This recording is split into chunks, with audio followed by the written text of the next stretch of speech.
Telecom Systems, with its long experience in the fire-resistant cable field, is proud to present to you one of our latest products, the FLOWGUARD fiber optic cable, what we consider the next generation of fire-resistant cable.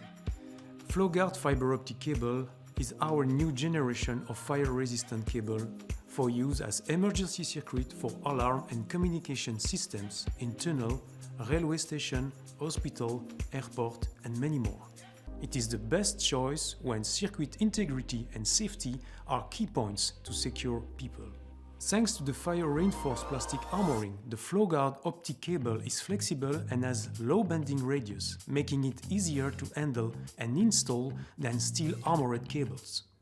This cable is waterproof, designed to operate under a wide range of temperatures, and its FRP armoring provides a high level of radon protection.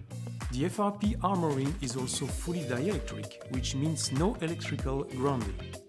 And the micromodules are hand-peelable for an easy access to the fibers and simple to install into closures.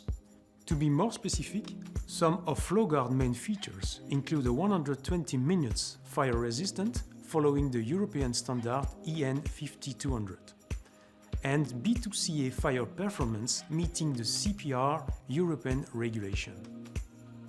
The product is available in two formats, up to 36 fiber with 6 fiber per micromodules, and up to 72 fiber with 12 fiber per micromodules in single mode and multi-mode fibers. The FLOWGUARD cable has already been successfully deployed in tunnels and public buildings in Belgium, Norway, France, and many other European countries. Thanks to FLOWGUARD, our team is proud to contribute to public safety in the world. Thank you.